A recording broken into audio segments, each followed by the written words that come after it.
Assalamualaikum warahmatullahi wabarakatuh. Kami dapat kesempatan menampilkan sebuah paket spesial, yaitu ceramah adat Minangkabau, dan kami beri judul Kepribadian Minang. Kalau salarui salam menangko, kami datang menemui para penggemar cerita-cerita drama nan batemakan adat dan agama. Maka kini kami mencogok jo bantu ceramah. InsyaAllah dengan versi baru ko, kiranya pesan-pesan balerong akan lebih luas dan mantap mencapai sasarannya. Dan seandainya masyarakat menghendaki, maka serial berikutnya akan menyusul secara berkala. Akan kami cuba mengangkat permasalahan sampai di mana peranan adat dalam pembentukan pribadi manusia Minang. Dia secara perorangan ataupun secara kelompok. Tentu saja sampai bate-bate nan mungkin dan patut kita jangkau. Nusana penanganan kami hormati. Tak kalau ambo tagak dicorong studio rekaman waktu membuat kaset ko, ambo membayangkan sedang menghadiri majelis anak-anak muda Minang. Satu forum di mana sedang berlangsung dialog antara mamak juga manakan. Sedang berkomunikasi antara adik jokako atau sedang berbincang-bincang anak je bapaknya. Dan sebenarnya lah, sajak semula terpasang niat dalam batin. Kalau materi kaset nangku ambo alamatkan kepada generasi penerus Minangkabau di rantau ataupun di kampung. Tapi alangkah berbahagianya kami, sekiranya penyajian ringan nangko ada juga manfaatnya kepada generasi yang lebih tua, minimal sebagai bahan perbandingan. Mudah-mudahan saja. Angku-angku dan sanak penangah, secara jujur kami akui bahwa kalau dipandang dari segi penguasaan ilmu adat, rasanya sio-siolah kami menatiangkan ceramah serupa itu. Alun baban batu digale. Kami katakan baik itu sebab berbicara mengenai adat adalah berbicara tentang kemanusiaan. Baik itu luasnya ruang lingkup permasalahan dan menjadi wawasan adat Minang itu sendiri. Tidak saja kultural, skopnya mencapai bidang sosial, bidang ekonomi, politik, agama, hukum dan lain sebagainya. Terlalu kompleks memang. Apalagi bagi kami yang tidak sempat mengenyam pendidikan di perguruan tinggi.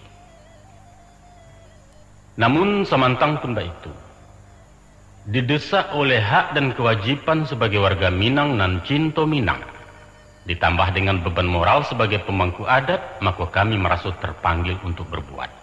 Sampaikan walau seayat, itulah modal kami.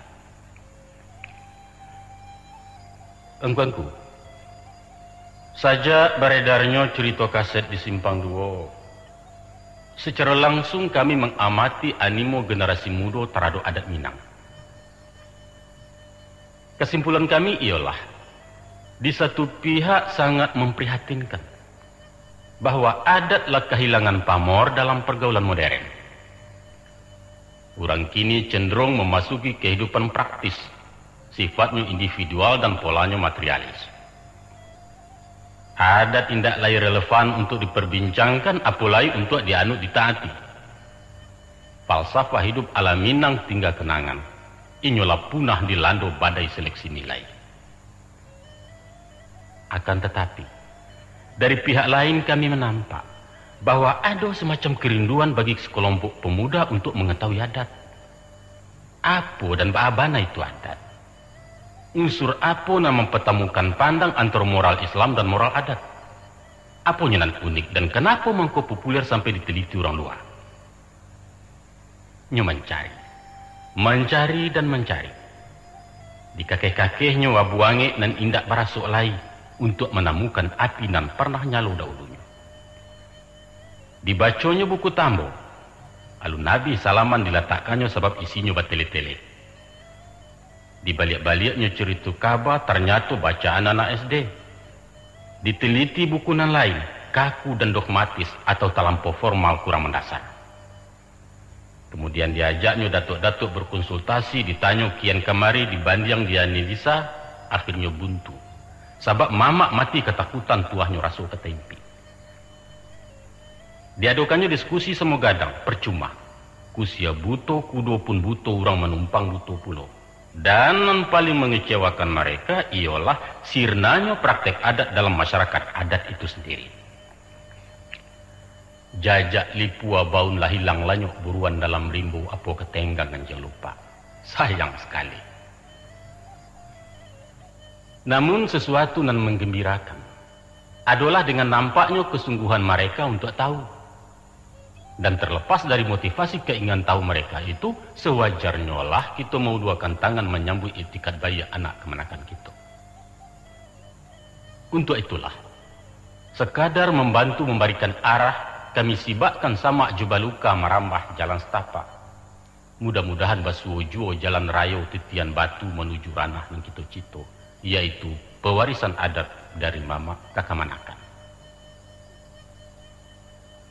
Limbak nandari pada itu, seibarat orang mana buabannya, ko ado nan boneh siso balam, nyu tumbuh di tapi pesemayan lambuak lah naknya bapucuan. Nyampang lai maurak daun, pindahkan ke tengah sawah, tolong diaya di siangi. Kok layun tuang kemuju aku mak, nyu rimbun daunan mudo, maurai babuah labek batangkai baduyun-duyun pulang ke juo karangkiang. Tapi pulau, sekiranya ampo padi ketampang, malang malah tibu di kitu malu nak kami gunggung surang. Padu marintang petahunan impokkan sajo di pamatang anyuikan di lantamaya ke bungu luluak jadi juo. Kemudian kepada angku-angku nenek mama ahli adat, langkuk serato cediak pandai urang nan arif cendokio ambo bemohon. Baringan mama menyapu jemana gua. Tolong manjak ke batuka tayar yang bersama mendatakan.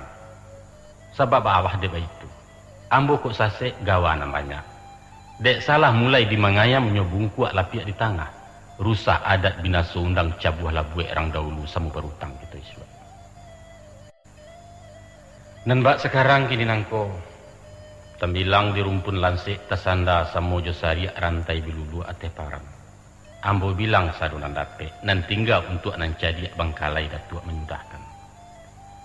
Nak duo pantun sayang, kayu kalek kayu surian disamak tumbuh keduanya.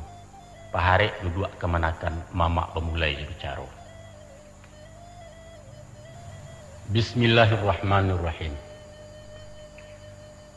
Sebagai suatu puak dari rumpun ras Melayu, Minangkabau lah lama dikenal di kawasan Asia Tenggara, bahkan hampir di seluruh dunia peradaban, di timur ataupun di barat.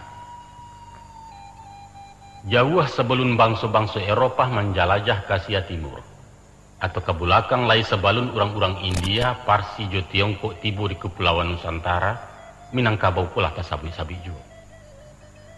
Akan tetapi, sampai kini alun ado berita sejarah nan terperinci mengenai kerajaan Minangkabau kuno. Banyak pertanyaan nan alun terjawab. Pabilo masuknya Minangkabau muncul di Sumatera. Siapa pendirinya, siapa raja-rajanya, sampai di mana wilayah talukannya. Ba'a bentuk pemerintahannya dan lain sebagainya. Ndak surang pun ahli sejarah nan buka suara. Apa boleh buat? Kalaulah kita bertanya kepada tuan-tuan para ahli, apa sebab keterangan tentang negari kami kalam tuan? Seakan-akan kami ku tak pernah hadu dahulunya. Maka spontan mereka akan menjawab. Karena negari angku indak meninggalkan bukti-bukti ilmiah sebagai bahan penyelidikan sejarah. Memang Minangkabau sangat minim jo prasasti. Dan nan paling parah, kita ndak punya tulisan seperti halnya suku Jawa, suku Batak, Lampung dan Bugis, dan mencatat perjalanan sejarah negarinya. Untuang sajalah ada sebuah candi bertulisan Jawa kuno di Sungai Lanse, dan menerangkan kedatangan Aditya Warman ke Tanah Minang. Kini candi itu diletakkan di Museum Nasional Jakarta. Nah, itulah hanya nan Pajaso meninggalkan bukti bahwa Minangkabau pernah jaya pada abad ke-4 Balai Masehi. Tapi sesudah itu hilang lanyuk pulau ceritanya sampai kemudian orang Eropa masuk ke Sumatera Barat. Terus anak penanga, Ambo ingin mengatakan bahwa sebenarnya Minangkabau punya sumber sejarah nan bisa dipertanggungjawabkan. Sumber nan tak kalah nilainya dari setumpuak candi-candi, prasasti atau tulisan-tulisan purbakala. Apa itu? Ialah Tambo dan Kaba. Tapi sebelum kalimat Ambo habis, para ahli sejarah akan membantah bahwa pendapat itu adalah tidak masuk akal. Pendapat ngawur asbun bakatai-katai cerawaknya. Sebab apa itu? Tambo atau Kaba tak lain dari kumpulan cerita-cerita legenda. Atau setidak-tidaknya menurut salah satu buku yang pernah membaca bahwa Tambo berisi 98% dongeng dan 2% sejarah. Hanya 2%, tidak lebih. Maka kesimpulannya, para sejarawan dan budayawan sependapat menetapkan pada dasarnya Tambo hanyalah sebagai hikayat dari zaman antah berantah. Antai yo antai tidak, tapi banyak bohongnya. Bukti, diceritakan dalam Tambo, nenek moyang orang Minangkabau adalah Datuk Maharaja Dirajo. Beliau ko adik bungsu dari Batigo Bedunsana. Kakaknya nan tangah Bagala Maharaja Dipang nan turun ke benua Cina. Nan tua Bagala Maharaja Alif asamu asalnya bangsa Rum. Ayah mereka adalah Raja Iskandar Zulkarnain bin Zisa alaihissalam nan dikawinkan je bidodari dalam serugo 7 pangke. Sedangkan Zisa alaihissalam ko adalah salah seorang anak Adam dan kurang asuh sampai puluh. Baik itu kisah dalam Tambo. Nah, kini timbul pertanyaan. Pabilo orang Minang kenal Jodabi Adam? Di mana tahu kalau bisa rubu atau bidodari? Dari mana datangnya kata alif sebagai huruf awal dari abjad Arab? Sudah pasti informasi semacam itu mereka terima dari pelajaran agama Islam. Artinya Tambo itu disusun orang sesudah Islam masuk ke Minangkabau, baru kira-kira 400 tahun lalu. Sebelum itu, antah. Nah, mereka lanjutkan. Nampaknya Tambo ingin mengatakan bahwa orang Minangkabau adalah bangsa super, bangsa terpandang di dunia. Sebab di zaman dulu, dunia pernah diperintah oleh 2 kekuatan yang dikuasa, yaitu Roma di barat dan Tiongkok di timur. Dan kekuatan ketiga adalah Minangkabau di Pulau Pacu. Dua semua rendah, tagak semua tinggi, setingkat sederajat ju negara-negara raksasa di dunia. Hebat. Hebat bukan? Nah, bukti lain. Menurut satu versi silsilah Tambo yang pernah kami baca, adapun Datuk Maharaja Dirajo baranak sepasang anak balang. Nah, laki-laki bernama Datuk Suri Dirajo dan padusi bernama Putih Endah Julito. Endah Julito kawin Jorajo Mauli Warman Dewa, dapatlah anak Bagala Datuk Ketemunggungan. Kemudian Putri Rajoko dikawinkan pula Jo Cati Bilang Pandai, layalah anak Baranam, nantu Bagala Datuk Perpatihan dan Sabatang. Jadi Datuk Ketemengguangan dan Datuk Perpatihan dan Sabatang adalah cucu langsung dari Datuk Maharaja Dirajo. Sedangkan beliau ko putra Iskandar Zulkarnain, cucu Zihis alaihissalam. Nah, karena Zihis alaihissalam putra Adam nan ke-39, maka kedua Raja Minangkabau ko nan dikatakan Raja Badua Benunsana Saibu Balenaya adalah generasi kelima sesudah Nabi Adam, manusia pertama di dunia. Sedangkan sejarah mencatat bahwa Datuk Ketemenggungan dan Datuk Perpatihan dan Sabatang sedang memerintah waktu Aditya Warman menaklukkan kerajaan Minangkabau. Tak jadinya pada tahun 1334 Masehi. Lihat Sejarah Nasional karangan Mr. Muhammad Yamin. Oleh sebab itu nyatalah bahwa orang yang menyusun Tambo adalah manusia-manusia bodoh dan tak tahu memperhitungkan waktu. Des orang yang percaya Tambo lebih pandai lagi karena dia tak ada orang bodoh masuk siswa. Tapi tunggu dulu. Nambek kemanakan menakua menahan malu, itu baru analisa. Untuk meyakini suatu pendapat, kita mesti membanding, menguji sampai di mana kebenarannya. Kok putih tan sasah, kok hitam tan tapu. Kita ada hak membuat analisa, boleh nak sependapat, asalkan argumentasinya ditunjang data dan bisa dipertanggungjawabkan secara ilmiah. Memang kalau dilihat kepada tokoh-tokoh yang disabut dalam Tambo, dihubungkan Pulau Jokurun waktu kejadian, nampak sekali ketidakwajaran bahkan kacau balau. Bah kalau disingguangnya pulau perahu nan tadampa di puncak Gunung Merapi, gunung nan tingginya hampir 4.000 meter di atas permukaan laut. Bohong besar itu. Tak mungkin. Batu. Mereka tu batu. Ambo katakan batu karena orang membaca nan tasure dalam tambo, tapi ndak arih jon nan tasirit. Nang kene rusak kemenakan. Walaupun kita alun dapat menunjukkan kepastiannya, namun membohongkan seluruh isi tambo atau 98% cerita khayal, alun dapat itu terima.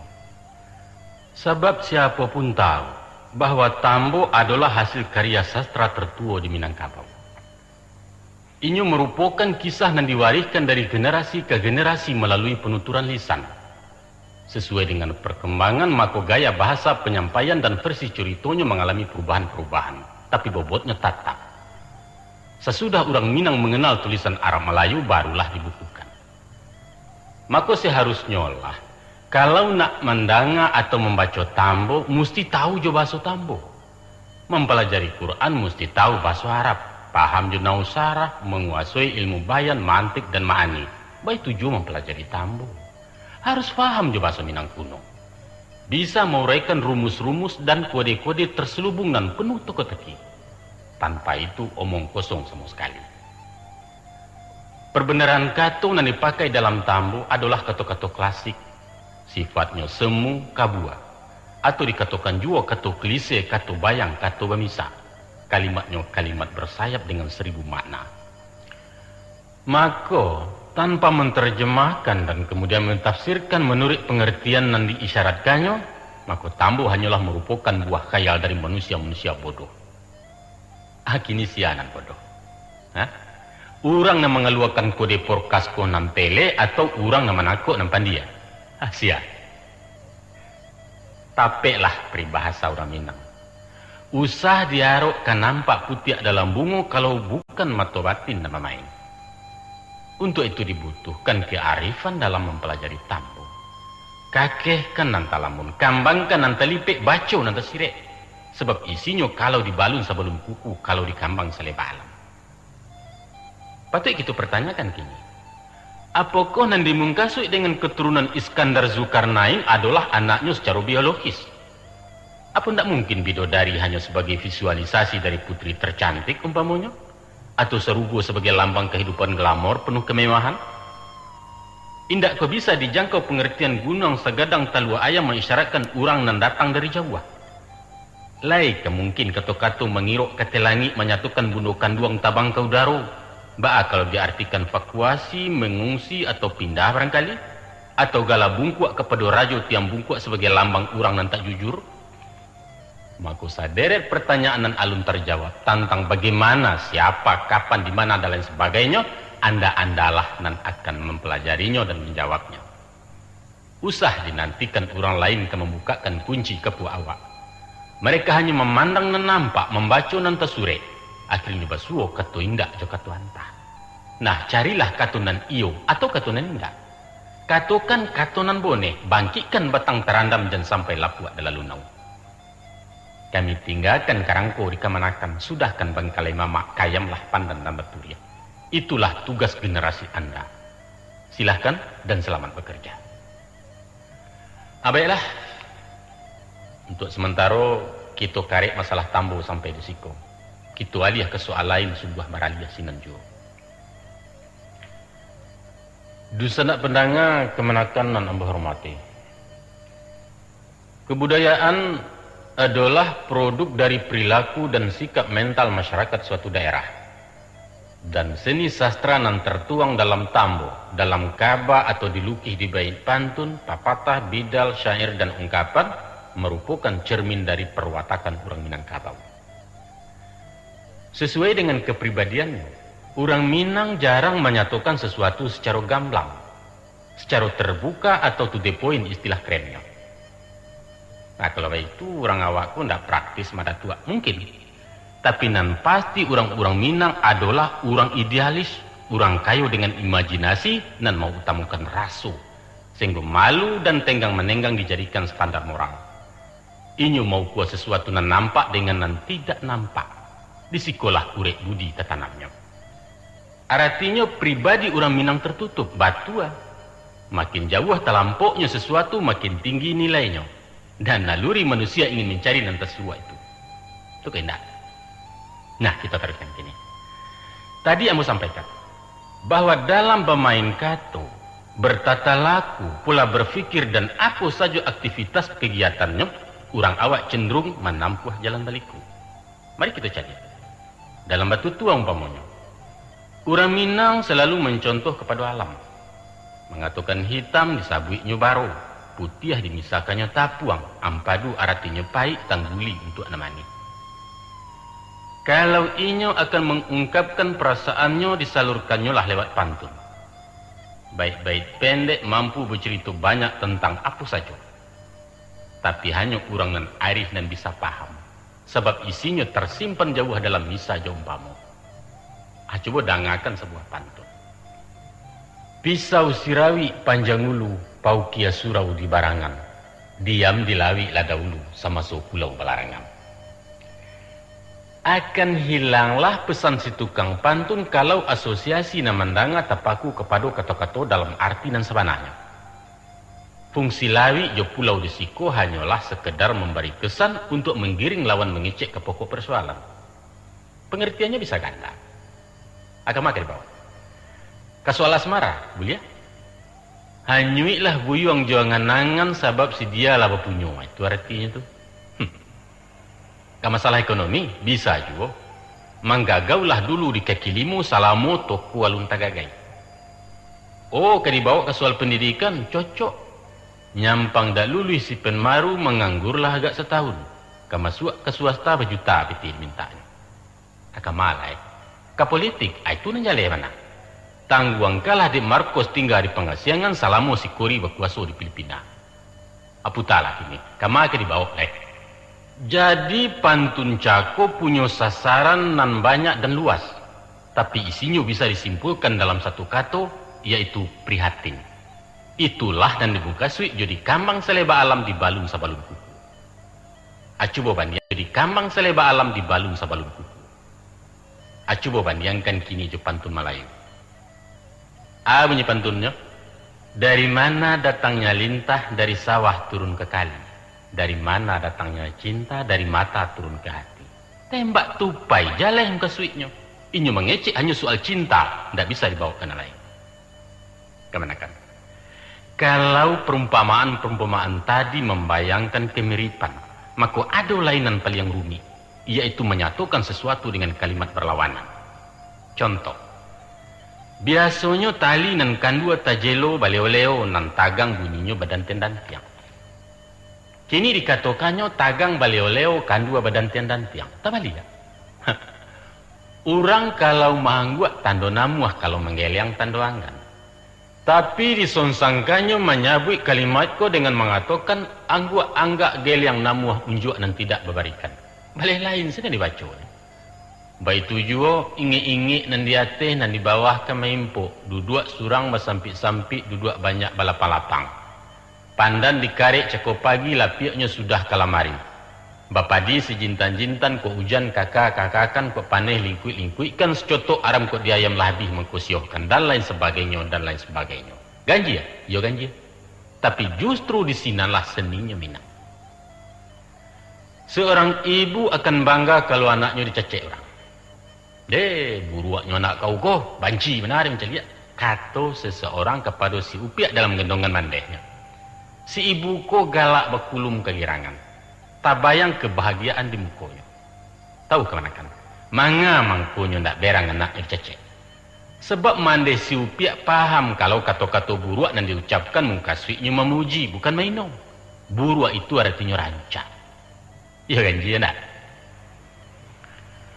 Seorang mamak berang kekemanakannya dan nindak bersitinah di mukurami. Sambil mangguak-ngguak ketek si mamak berkata. Ya sebenarnya rancak karangayang tu. Acok-acok ulang di sanang nanti dan jadi. Si kemanakan menakua ketakutan karenanya tahu. Rancak yang dikatakan mamaknya artinya buruak. Menyuruh acok-acok maulang maknanya usah dipabuik jua lain kali. Aneh memang bahasa awak. Patut orang kau mengatakan padang bengkok. Kalau kemenakan bertandang ke rumah orang lantas dibasoi makan, jangan muah.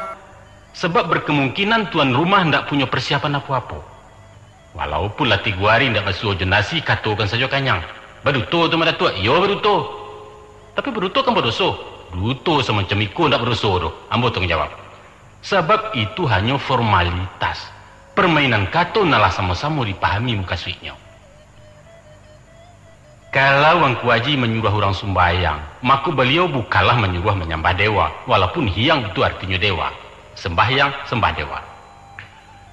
Seorang anak panggung tidak akan menjadi murtad kalau inyo memerankan tokoh orang kapia. Tuhan tahu kalau si pemain itu berpura-pura. Itulah gambaran perwatakan orang Minang lewat dialog. Dan itulah identitas kepribadian Minang. Akhirnya kita silau pula dalam wujud gerakannya. Silet umpamanya. Sebagaimana kita ketahui bahwa ilmu bela diri nan sedang berkembang kini, apapun namanya dan dari manapun datangnya, adalah jurus-jurus nan mempunyai sasaran jaleh. Lapak makanan kaki main kumpu jo karate. Hampe dalam judo baradu tulang rang bagulat atau cukabo lago kalau boksen. Tapi bukan macam itu dalam silet Minang. Orang Minang basilet ndak basinggongan doh. Tapi tahunan manang jaleh nang kalah. Dilai tagak bajaraan batin di dalam bakuampe. Kalau lawan marantang kida inge-inge tanganan suok bemungkasui. Apabila orang tagak itiak digantuangnya kaki sebalah maka usah tagak alih di muaronyo badan tang pusek kena tumi. Tapi agiahkan sandiang badan umpan jo tapak tangan orang berpikir memasuai. Dalam peraturan IPSI, lawan nan rabah dia tong kalah. Tapi hati-hati jo silet Minang. Ado kalonyo lawan sengaja marabahkan diri sebab gerakan di bawah lebih lincah, posisinya kuat. Sile awak pendapat tenaga bana. Pada hakikatnya bacakak bukan mahadu tenaga tapi mahadu tak. Mengandalkan tenaga tanpa perhitungan sama saja bunuh diri. Orang bisa memanfaatkan kekuatan lawan kalau posisinya menguntungkan. Kian darih tenaga tibo tambah gadang sensarun. Makanya kekuatan silet Minang tak letak di langkah hampe. Kasuok mencari aka, kakida menjaga jarak, ke belakang menyerang umpan, ke mukul langkah memutih. Hikmahnya, sekali orang berniat jahit, sabar. 2 kali nasihati. 3 kali bersiap-siap, cukup ke ampe sosok. Selisih hendak dicari bertamu pantang ilakan. Jadi kesimpulannya, dalam falsafah Minang, menyelesaikan sesuatu persoalan bukanlah dengan otot, tapi dengan otak. The man behind the gun, nah itu istilah orang Nigiri. Kekerasan bukanlah jalan penyelesaian satu-satunya. Segadang-gadang kabau Mojopai dilawan jo anak kabau warek menyusu manang. Dan nama manangkannya adalah taktik, teknik, dan strategi, bukan power. Itu sebabnya ahli silet di negara awakku menamukan pandeka, artinya pandayaka. Kalau ditampil lain namanya jagoan. Asa katanya dari jago, ayam gadang. Orang awak ndak namu martabatnya turun jadi hewan. Hewan dan bagak tapi ndak bau tak. Kalau cakak ke diadang mesti menang. Untuk keluar sebagai pemenang pakailah pituah. Tempik dia teh tekurang dulu. Iyo kan diurang lalukan di awak. Licik tu mada tua bukan licik. Itu lihai namanya. Cadia nan paralu aturan permainan jangan dilanggar. Itu saja. Kalau namuah kita meneliti dalam wujud seni bangunan lama, nampak jaleh gambaran kepribadian asli orang awak. Gaya arsitektur rumah gadang banyak bercerita tentang sifat tabiat penghuninya. Sejak dari teknik dan menyimpan rasio kekuatan, taruh kepada penghematan bahan, keharmonisan komposisi, dan tentu saja segi keindahan diutamakan. Kita mulai dari lokasi. Bahari-hari bahkan berminggu-minggu orang mendatangkan perumahan. Lah samparono data baru ramuan pakayu dikarek-karek untuk kemudian ditagakkan. Apa maknanya tuh? Kita diajar untuk pandai meletakkan sesuatu pada tampeknya. Di proporsi yang tepat, itu bahasa modern. Kok tagak-tagaklah di data, kok berjalan di nalurih wakato di nambana. Jujur, objektif, dan bertanggung jawab. Waktu maramu dalam hutan, orang tak memilih kayu sedang berbunga. Sebab nanti di malah jadi rumah ketabuak-tabuak ulah dek kumbang. Mungkasuknya hati-hati memilih kawan, apalagi mencari pemimpin. Biasanya nan pangamek buruk laku, nan pasumpah paduto, nan panggaregak pengacuy. Coba tanya orang paburu. Kalau wakile buluan yang jarang sampai di bangkai. Memilih durian jangan tajam duri, isinya tipis lemaknya kurang. Tukang dan ahli tidak pernah membuang kayu doh. Nan panjang diambil untuk paran, nan singkek diambil ke anak janjang. Nan gadang jadi rasuak, nan ketek ke pasak tiang. Nan buletnya jadi tunggak, nan tipih ambil ke papan. Bahkan nan bungkuak pun para luju, paguno ke kasau lawa di gonjong. Pendeknya ndak adu kayu nan balabia. Jendela rumah rapek dan lapang-lapang. Iko selain dari untuk kesehatan, juga suatu isyarat bahwa orang Minang berpandangan luas, lapang kilo-kilo. Inyo ndak boleh terpandam di lingkungan dindiang sampai sagi, tapi meninjau jauh ke muka untuk mencari peningkatan hidup. Struggle for life. Di bawah pintu nan lebar tetagak tanggo sampai turun. Silahkan keluar rumah, pailah kerantau orang. Tapi jalan selangkah maduk surui pinang sebatang ke pedoman buyuang pulang isuan. Karatau madang di ulu babuah babungo balun. Marantau hujang di ulu di rumah baguno balun. Kalau nak menjadi orang baguno, tinggalkan kampung sementara. Nanti kalau lah sarek kepalo jo pengalaman, lapan muah dado jo iman saku jo pitih begasaknya, maka pulanglah.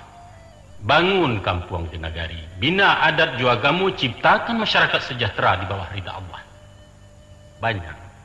Banyak sungguh ajaran nan terkandung dalam bentuk jogaya rumah gadang kemenakan.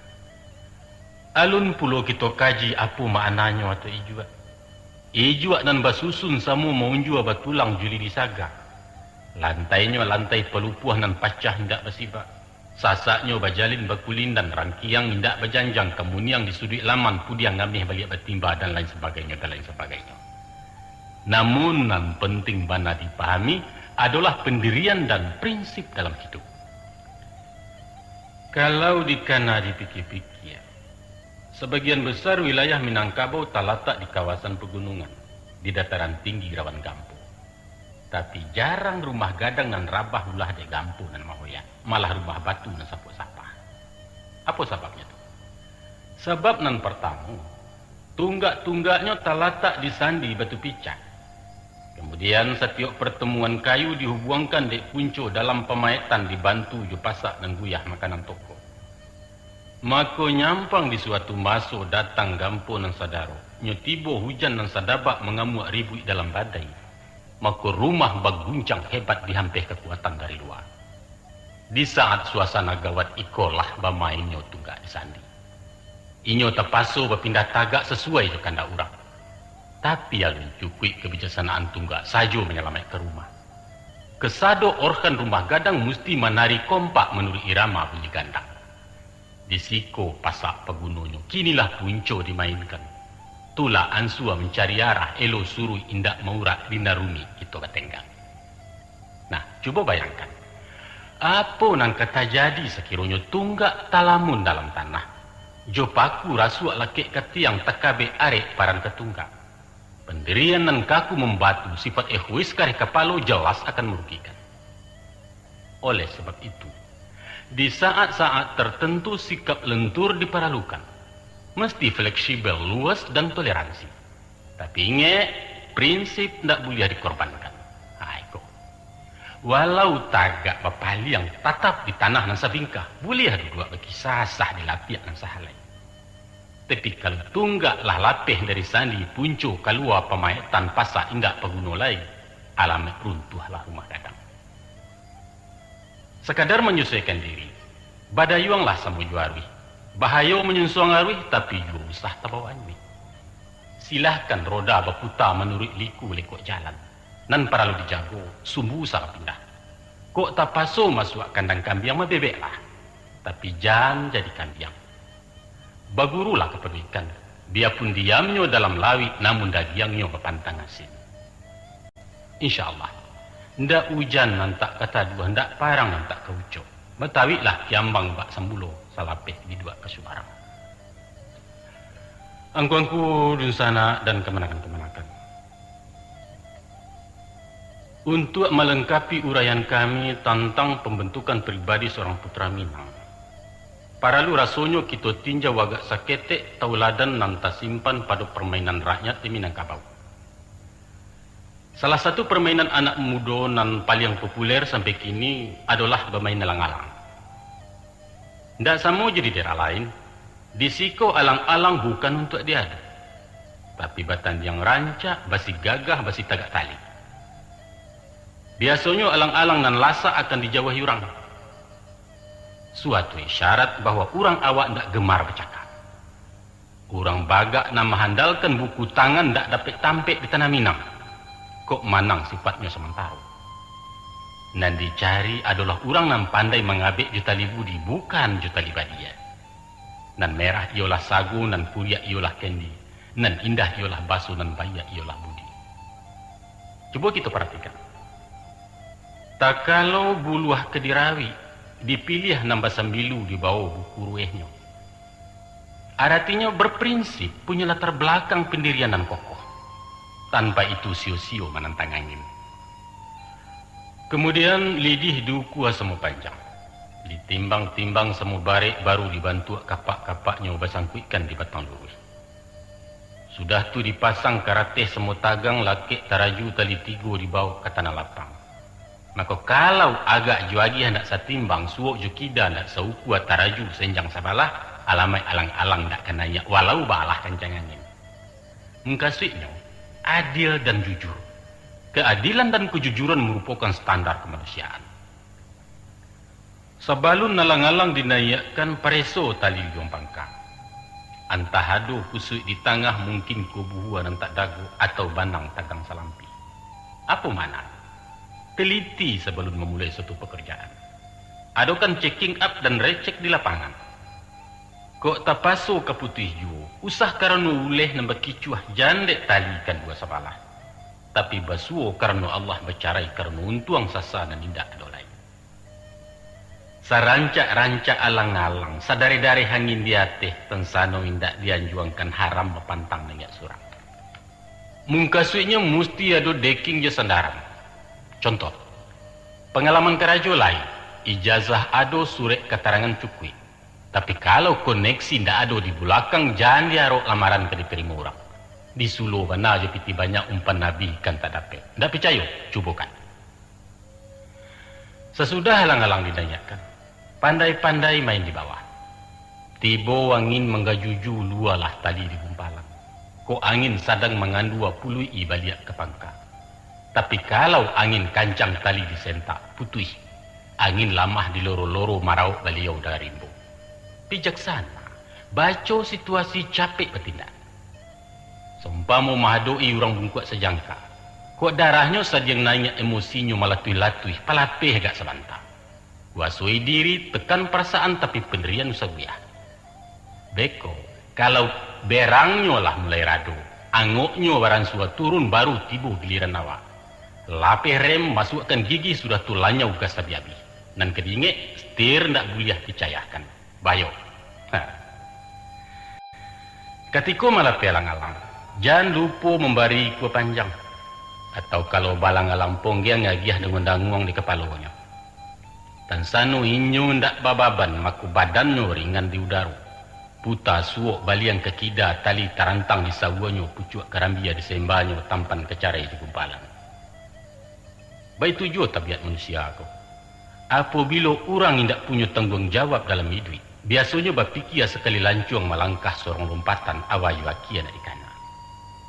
Maka tanggung jawab merupakan alat nan mengatur keseimbangan dalam jiwa ibarat radiator mesin oto.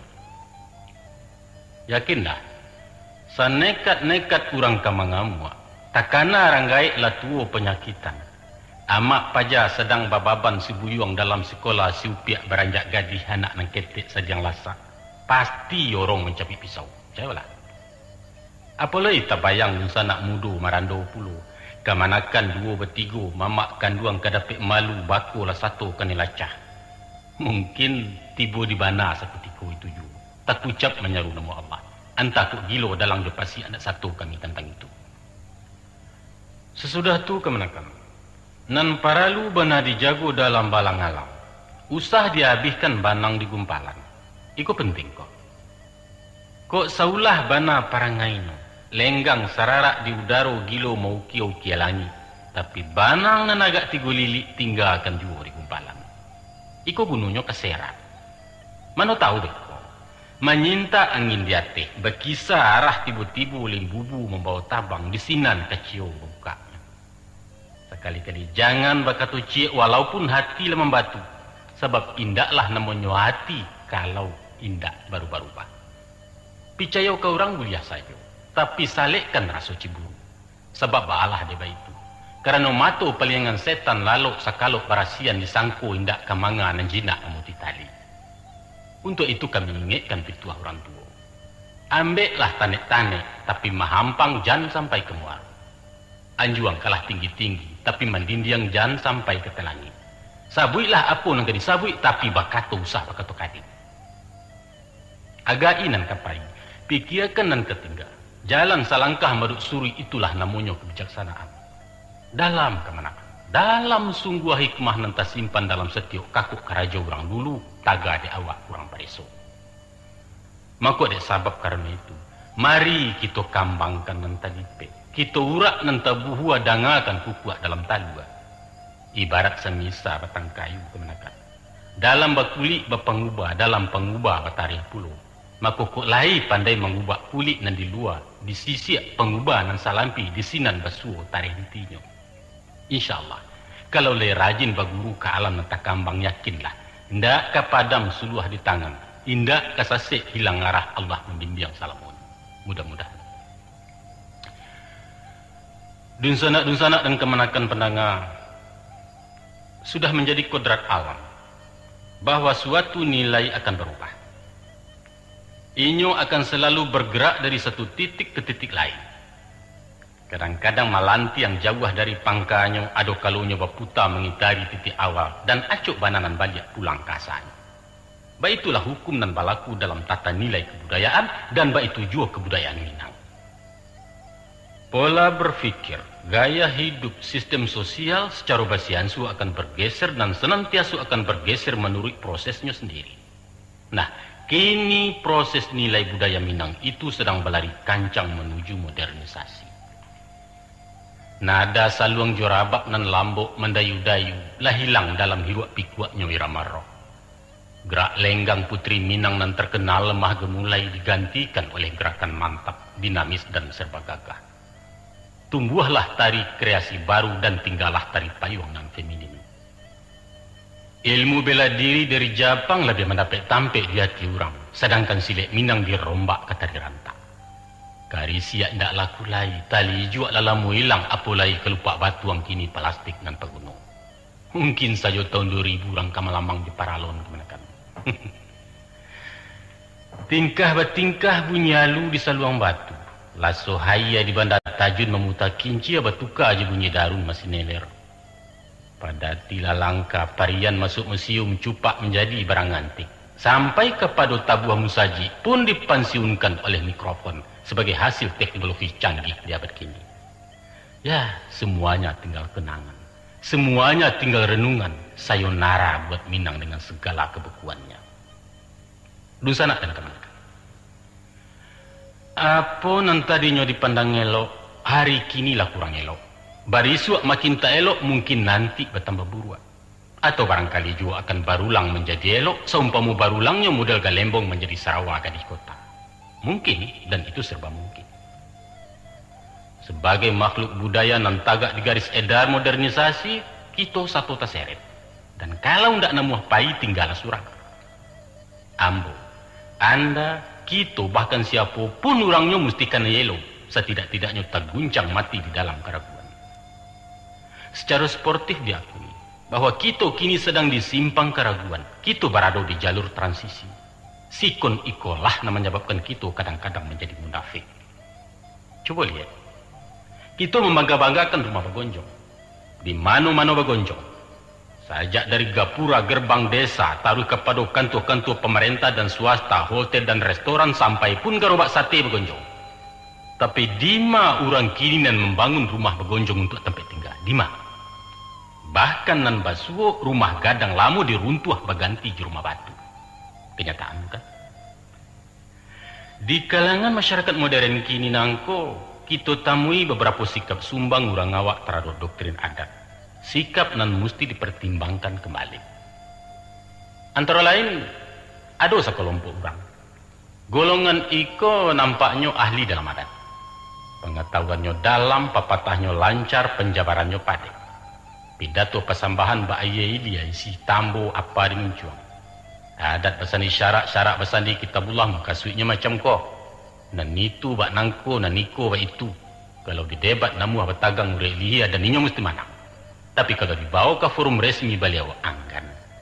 Boleh baraja, tapi berukun masyarakat bertandu berupu. Sadiukan bare secupak pisau sebilah berkain bahayam hitam dan lain sebagainya. Kesudahan timbul kesan dina muda-muda. Kalau mamak kita kusam pilih, ceke. Kesan menimbulkan antipati sama sekali.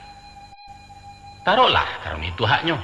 Tapi nan merusak banang, ialah ndak nampaknya kebesaran adat di pribadi orang cedek pandai. Tutua kato, perilaku, karenah dan galagatnya menyimpang jauh dari falsafah adat dan luhur.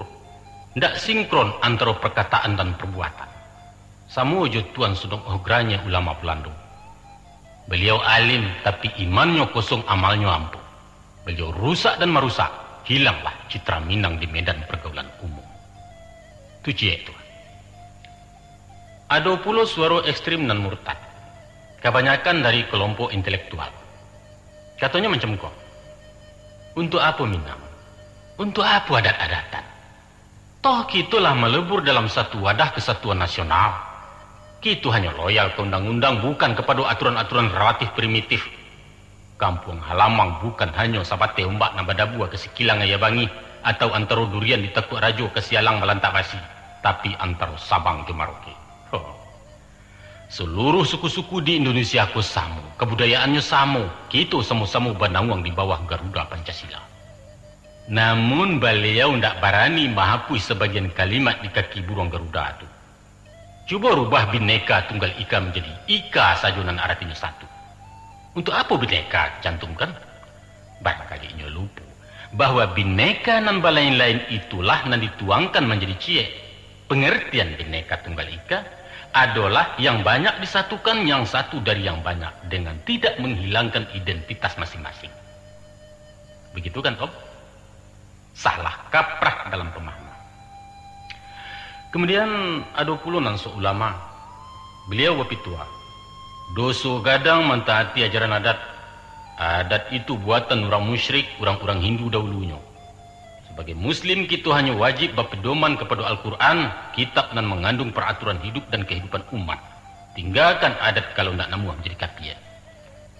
Kebetulan ada seorang remaja yang bertanya ke Buya Agam. Katanya, jadi menurut pendapat orang Minangkabau ko lah kapia sedualahnya. Wah, beliau berang bukan main. Nan dibangikannya dek karena dibawa ang tadi. Ambo kulah tua dan ambo bagala, tahu ang? Katanya. Beliau tidak menyadari bahwa waang itu artinya anda dalam bahasa Indonesia dan anta dalam bahasa Arab. Tak patut sebenarnya berang. Dan gala itu tak lain dari panggilan kehormatan menurut adat. Bukan dari agama atau sultan menyutan tuh. Ya enggak? Sesuatu yang lucu memang. Tapi lucu dan tidak menggalakkan. Batangnya dirambah-rambah, buahnya disapa-sapa. Kemudian bersuah puluh dalam masyarakat awak orang-orang nan fanatik butuh kepada Minang. Jadi kebalikan dari nan tadi itu. Bahwa seluruh tata krama, norma-norma, hukum dan apa saja yang digarikan adat adalah sesuatu yang tak boleh dibanding. Sesuatu yang mutlak. Siapa membantah kekanai kutuak bisa kali. Katih nak berpucuak ke bawah, nak berurek di tengah di dari kumbang. Atau ke bukit nak dapat angin, ke lurah nak dapat air, ke padang nak dapat rumput. Bagantuang tidak bertali berpaku jawang awak. Pendeknya asah dikatakan adat lah yo tu turui. Usah masih banyak tanya, kerajokan saja. Kalau waduh perlawanan adat jo syarat dalam hukum, maka tinggalkan syarat pakai adat. Alu agama tidak diturut kalau tidak dimakan patri. Itu sebabnya mereka perai sembahyang dua karena sambah menyembah sudah. Berapa banyak hak anak yatim diperkosa. Peninggalan almarhum ayahnya diberikan ke kemanakan karena pusaka turun dari mamak ke kemanakan, bukan dari ayah kepada anak. Tidak peduli. Peraturan apapun disanggah demi tagaknya adat di negara. Rupanya bagi golongan ko, syarat ko bahasa di adat bukan adat bahasa di syarat. Na'udzubillah min zalik. Kebalikan dari nan tadi, basuh pulau rombongan adat fobia. Mungkasunya adat fobia ko ialah alergi kepada segala nan babaun Minang dengan alasan dan kurang jale. Mereka apa pendapat? Indah cek je nang kelok dia orang awak ke doh. Aturan adatnya adalah ajaran lapuk peninggalan zaman bawah. Sistem matriarkial produk manusia-manusia primitif. Hukum perkawinannya biadab. Pusako tinggi memperkosa hak laki-laki. Upacara seremoninya batele-tele. Orang awak susah diatur, sombong, egois, usil, sampilik dan lain sebagainya yang bersifat negatif. Hal-hal ikolah namanya menyebabkan mereka malu jadi orang Minang. Di perantauan awak semua awak mengecek yo cara orang. Walau lidah Padang jale yo. Siapa bilang gua orang Padang? Ndak ada saja itu. Aku ni orang Indonesia ni. Oh, parah. Rumah ranggayang lah runtuh di kampung tu. Ditembak patu yang baru tahu. Ndak aku rasa ngawak. Kadang-kadang mereka dojo nembalinduang di balik namu. Maka batukalah Suardin ke Suwarno. Aduh gadis tetangga ambo nang takwi bana ketahuan orang awak. Namanya gagah. Dian Permatasari. Dian pula yo. Pajaku mengaku orang Manado. Padahal ambo tahu bana nama aslinya. Namanya Rosdiana ke pajaku. Si Rosdiana ku anak Sultan Parmato mandehnya Saripah. Kini Dian Permatasari. Gue coba dak sosok. Tapi aneh bin ajaib. Jangan cuba-cuba mengatakan mereka aku tidak beradai, namun membunuh. Sebenarnya di hati keteknya tetap mencintai Minang. Kalau PSP main di Senayan, tagak di Padang walaupun kalah. Kawinnya nak basuntiang dan di kamarnya tagantuang almanak bergambar ngaresiano. Mereka mengagumi Minang dengan segala keagungannya. Benci tapi rindu. Itulah kriteria yang paling cocok untuk si Padang macam itu. Kasihan. Nah, ikonan terakhir walau bukan yang paling akhir. Kini orang berabuik juga lah datua. Ke kampung pulang baondoh baralek bagadang-gadang membuang dana berjuta-juta. Diundang pejabat, dihadirkan wartawan. Mahujan belief tukang foto baitu pun kamera syuting film video. Pakaiannya jadi kato galai. Lagaknya Allahurabi mengalahkan Pangeran Charles dari Inggris. Lady Dainya pun menobatkan jadi bundukan uang. Tapi apa nanti jadi sesudah lapiak baguluang ke Manado? Tanpa sudah lapiak baguluang ke Manado. Tanpa batingga bapailah jorang kampung. Sebelum diketahuinya lantak supadan pesako tinggi, kenal pun nalun jo anak buah rombo rakyatnya. Beliaulah cigin naik sedan menuju ranah perantauan. Tinggallah Minangkabau di lampuk kabui Rodauto. Tapana anak kemanakan mencelik pengulupai entah pabilo ke pulangnya. Apa sabananya yang dicari beliau? Tuah, kemagahan dan gengsi, lain tidak. Hanya sebagai pelengkap dari titelnya nan baliri di ujung di pangkanamu. Atau sekadar menunjukkan kepada koleganya dari Jawa bahwa beliau juga keturunan berdarah biru bangsawan tinggi dari Minang. Syukur-syukur saja kalau Datuk Kitoko lain melihat menengok warganya di perantauan. Tapi jangankan beliau ke Batandang ditandangi pun susah. Alun ke mampir ke rumahnya anjing di pagar menyala. Pembantu mencogok di balik kaca sambil bersorak. Enggak terima tamu, bapak lagi tidur. Oh, nasi. Diundang memperkatakan kampung, beliau sibuk seminar lokakarya. Nak berbincang-bincang soal adat, jangan dia roh. Jangankan kamu menyelidiki tamu, basuh awak pun beliau ndak habis. Kecilnya bayi-bayi imbauannya papi atau om, bukan inyak sebagai lazimnya ke penghulu. Gawat, gawat. Laleso padi di malam kemenakan. Dun sanak kemenakan para pendengar.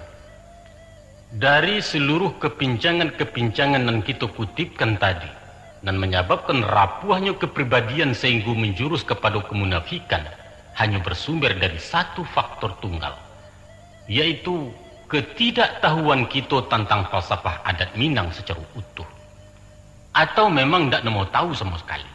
Itu saja. Adalah sangat ironis kalau kita tidak sampai kenal dengan sesuatu yang kita miliki. Macam mana pun kita punya gaya hidup sendiri, punya kepribadian sendiri sebagaimana orang lain punya cara surang-surang. Maka siogianya lah bunga daerah kita lambuak dalam memperindah Taman Kebersamaan Nasional. Disiko tuahnya bangsa Indonesia. Sebagai warga Minang kita tetap berada dalam orbit peredaran budaya adat. Oleh sebab itu mari kita kaji. Atau mari dikaji ulang falsafah yang tersimpan dalam endapan ajaran adat itu sehingga kita menjadi insan-insan budaya yang konsekuen. Dan indak munafik tapi juga indak fanatik. Pada pokoknya adat adalah hasil konsensus yang diundangkan. Adat tak lain dari kumpulan arsip keputusan mufakat nan berbuah sinta, buliah di palungga, buliah di pahare. Terkecuali hukum-hukum Allah nan absolut, nan berbuah mati tidak bisa diagu-agu. Adalah hak kita bersama untuk menseleksi poin-poin nan tak sesuai je zaman. Kitalah nan kemencuci membarasiahkan. Kita nan kemanajin manareka sehingga kain menjadi berbalik baru. Dan inyo akan baru taruh hendak ke usang-usang salamu kita namuh memakainya. Itulah nan dimungkasui kain dipakai usang, adat dipakai baru. Mari kita tinjau bersama-sama. Kita rubah, kita pugar, usang-usang dibarui, lapuak-lapuak dikajangi. Dan tentu saja menurut prosedur nan balaku, yaitu musyawarah dan mufakat. Bampala piak balayo dau. Bayo iyo je mamak batido-tido jo kamanakan mencari bulik dan sagolong picak dan stapir. Kalau lasa halun, lasa patui, lasa pandang sekiro-kiro, lasa angkit sejenjengan setanah yang salah takkan, indah adole murai kebekicauran tengka badatiak, baru di sinan cupak itu pape. Barubahlah kini tapian di ayah gadang lagi dari dulu. Ayah gadang itu adalah kata mufakat. Makanya tolah kini bahwa kita tidak boleh mentafsirkan secara harfiah pepatah yang mengatakan adat nan tak lakang dek paneh, nan tak laku ada ucap. Kalimat itu bukanlah memfatwakan adat itu kaku, mutlak, indak berubah. Bukan itu maksudnya. Tapi sabaliaknya. Nan lakang ditimpa paneh, nan lapuak dirandam hujan adalah benda mati. Batu menjadi rata dek paneh, bahkan pecah-pecah karena perubahan cuaca. Konon di pulau tunggu mati di tengah padang. Tapi kayu tagak, kayu hidup nan rimbun rampak ndak kalakang-lakang walau baalah pani hari dan indak kalapuk-lapuk salabi apapun hujan turun antah ke bumi labalipe. Apa sebab? Karena inyo hidup. Jadi sebagai kebudayaan, adat Minang itu hidup. Sesuatu nan hidup akan bergerak seirama dengan gerak perubahan lingkungannya. Nah, ko iyo adat lah dicici akan masuk. Nan mana jangka. Adat awak buruak baa buruaknya.